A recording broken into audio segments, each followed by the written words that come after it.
অনুভব, আপনি সোশ্যাল মিডিয়ায় কন্টেন্ট করেন, তরুণ সমাজের সঙ্গে যুক্ত, সবাই সব রকমের পালস ভাইবস আপনি পাচ্ছেন। আমি জানি সারা মানুষ, সমস্ত বাংলার মানুষ, দেশের মানুষ, বিদেশের মানুষও চাইছেন বিচার চাই, বিচার হোক।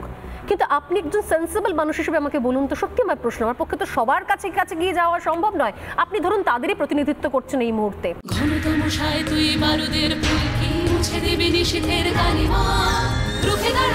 একজন মা হয়ে বলছি, সফল জীবনের জন্য যেমন চাই মজবুত হয়ে ওঠা শিক্ষা, মজবুত চুলের জন্য তেমনই চাই Alopex long and strong hair oil.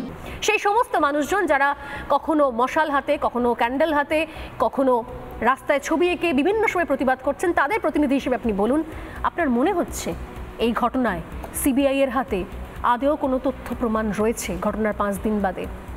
দেখুন, একটা জিনিস ক্লিয়ার করে দিই যে রাজ্যবাসী এতক্ষণে জেনে গেছে যে মমতা বন্দ্যোপাধ্যায় কিন্তু এই ধর্ষণের কোনো সঠিক বিচার করবেন না। এইটা নিশ্চয়ই এতক্ষণে আমাদের কাছে ক্লিয়ার। এটা তৃণমূল কংগ্রেসের যারা কর্মী, যারা সমর্থক, তারাও এতদিনে এটা বুঝে গেছেন।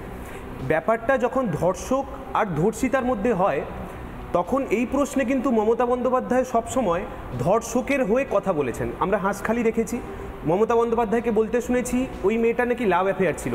একটা ধর্ষণকে মানে ঢাকতে তখনই মমতা বন্দ্যোপাধ্যায় বলছেন ওনার নাকি লাভ অ্যাফেয়ার ছিল, এই প্রশ্ন করছেন। মমতা বন্দ্যোপাধ্যায়ের দল পার্কস্ট্রিট কাণ্ডে বলছেন ও তো একটা কাস্টমারের সাথে কি একটা ঝামেলা হয়েছিল, তাই নাকি এইসব ঘটনা ঘটেছে। তাহলে মমতা বন্দ্যোপাধ্যায় যে আমাদেরকে বিচার দেবেন না, সেটা যে এতক্ষণে ক্লিয়ার হয়ে গেছে। তাহলে কাদের কাছে আমরা বিচার চাইতে পারি? একজন সাধারণ মানুষ, আপনি যেমন বললেন একজন সাধারণ মানুষকে আমি এখানে প্রতিনিধিত্ব করছি। একজন সাধারণ মানুষ কি প্রশ্ন চাইছেন? যে অভ্রবাবু যেমন বলছেন যে সিবিআই বলেছে the crime scene has been altered. আমরা সাধারণ মানুষ এটা জানতে চাই না অল্টার হয়েছে কি হয়নি। আমরা এতক্ষণে জেনে গেছি যে কেউ না কেউ এই ধর্ষককে আড়াল করতে চাইছে। আমরা জানতে চাই কে অল্টার করেছে, এইটা সিবিআই সামনে আনুক। আমরা আর এইটা শুনতে চাই না অল্টার হয়েছে কি হয়নি, কেউ কারোকে বাঁচাতে চেয়েছে কি বাঁচাতে চাইনি। আমরা জানতে চাই কেন সামনে আসছে না। এবারে আরেকটা ঘটনা বলি যে এই রাজ্য পুলিশকে মমতা বন্দ্যোপাধ্যায় আস্তে আস্তে পঙ্গু করে ফেলেছে।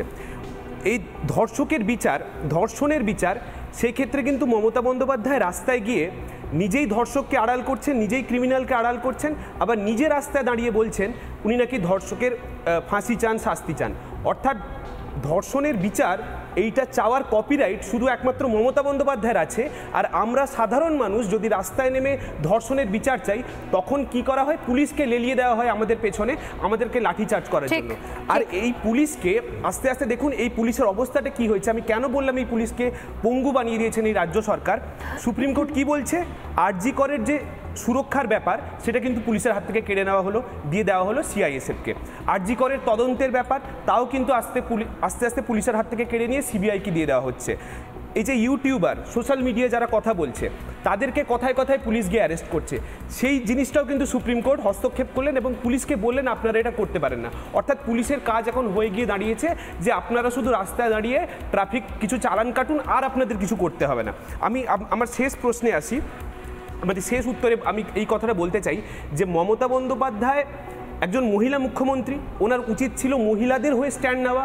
উনি একটা সার্কুলার জারি করছেন, সার্কুলার জারি করে বলছেন মহিলাদের যতটা সম্ভব উচিত রাত্রেবেলা শিফট না দেওয়া। একদম তাই। আপনি ভাবুন, আমরা মহিলাদের সুরক্ষার জন্য রাস্তায় নামছি, মহিলারা নিজেদের স্বাধীনতার জন্য রাস্তায় নামছেন, রাত দখল করছেন।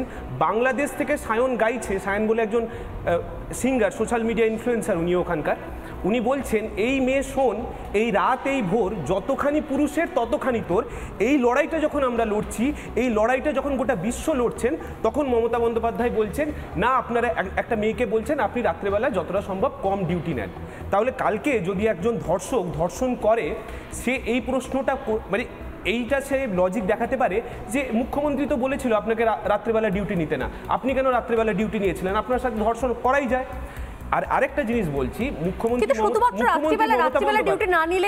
আমি এই কথাটা বলে শেষ করি যে মুখ্যমন্ত্রী মমতা বন্দ্যোপাধ্যায় নিজেও তো একজন মহিলা। উনি কি তাহলে রাত্রেবেলা যদি কোনো ইমার্জেন্সি সিচুয়েশন আসে, যেমন আমরা দেখেছি ফণীর সময়, উনি কিন্তু রাত জেগে ডিউটি করেছেন, তাহলে উনি কি পদত্যাগ করে দেন রাত্রেবেলা? আমি মনে করি উনি যদি এই সার্কুলার নিজেই মানেন বা মানতে বাধ্য হন, তাহলে আমি চাইছি একজন পুরুষ মুখ্যমন্ত্রী রাত্রিবেলা থাকুক, রাত্রিবেলা রাখা হোক, এবং সেই জায়গায় বেস্ট মানুষ হবেন সন্দীপ ঘোষ বলে মানুষটা। অর্চিষ্মান বোধহয় আগের দিন বলছিলেন যে যদি রাত্রিবেলা মেয়েদের শিফট করা বারণ থাকে তাহলে রাত্রিবেলার জন্য আলাদা মুখ্যমন্ত্রী নিয়োগ করা হোক, যিনি নাইট শিফট করবেন, আর মুখ্যমন্ত্রী মমতা বন্দ্যোপাধ্যায় তিনি ডে শিফট করবেন। মানুষ কিন্তু সন্দীপ ঘোষ। আরেকটা জিনিস, রাত্রিবেলা নাইট শিফট কারা করবে না? গ্রেড এ গ্রেড বি অফিসাররা, মানে যারা তার থেকে নিচু তলার কর্মী না, মহিলারা হলে তারা নাইট শিফট করতে পারবে। মানে এই যে সময় একদম শেষ, কোনো যুক্তি খুঁজে পাচ্ছি না। 10 সেকেন্ড রিগ্রেসিভ আসছি। বলছি আমার সমবয়সী কিছু তৃণমূলের মুখপাত্ররা আছেন, আমি ছবি দেখাতে পারি, যারা রাস্তায় বেরিয়ে একসময় আন্দোলন করেছিলেন যে আমাদের দরকার জেন্ডার নিউট্রাল লজ। তারা আজকে মুখ্যমন্ত্রী মমতা বন্দ্যোপাধ্যায় যে আইনটা নিয়ে আসছেন, তারা কি সামনে দাঁড়িয়ে সেইটার বিরোধিতা করছেন? আমি সেটা জানতে চাই। আমি হ্যাঁ একদম ইনপুটটা দিয়ে রাখি, সেটা হচ্ছে অনেকেই যেটা ভুলে যাচ্ছেন যে সরকারি প্রশাসনের ব্যর্থতা কেন বলা হচ্ছে, তার অন্যতম কারণ হচ্ছে ঘটনাটা ঘটেছে যে জায়গায় সেটা একটা সরকারি ইনস্টিটিউশন। ঠিক, সরকারি ইনস্টিটিউশনের সরকারি কর্মচারী, তিনি কর্মরত অবস্থায় ছিলেন, অন ডিউটি একজন এমপ্লয়িকে সেখানে একজন ঢুকে ওখানে ধর্ষণ করে দিয়ে খুন করে চলে আসছে, তাহলে দায়টা কার? তার মানে সরকারি প্রতিষ্ঠানকে সরকারি সুরক্ষা দিতে পারে না, তাহলে সেই সরকারের আর মূল্য একদমই তাই। এই জায়গা থেকে তো প্রশ্ন আমার, পুলিশ মন্ত্রী মমতা বন্দ্যোপাধ্যায় সময় একদম শেষ, 10 সেকেন্ড। আমরা এই জায়গা থেকে তো প্রশ্ন, যদি সরকারি প্রতিষ্ঠানে সরকারি ডাক্তারের সুরক্ষা না থাকে তাহলে এরপরও মানুষ প্রশ্ন করবে না, মানুষ দাবি করবে না যে মুখ্যমন্ত্রী পদত্যাগ করুন, পুলিশ কমিশনার পদত্যাগ করুন, স্বাস্থ্যমন্ত্রী হিসেবে পদত্যাগ করুন। আমি অর্চিষ্মান, আপনি বলুন। আপনারা বলতে বলতে আমি যে ছবি এই মুহূর্তে দেখাচ্ছি, কিছুক্ষণ আগে শুভেন্দু অধিকারী টুইট করেন, নির্মল ঘোষ সেই সময় শ্মশানে উপস্থিত ছিলেন, সেই ভিজুয়াল আমি দেখাচ্ছি। শেষ করে দিন, 10 সেকেন্ড অর্চিষ্মান।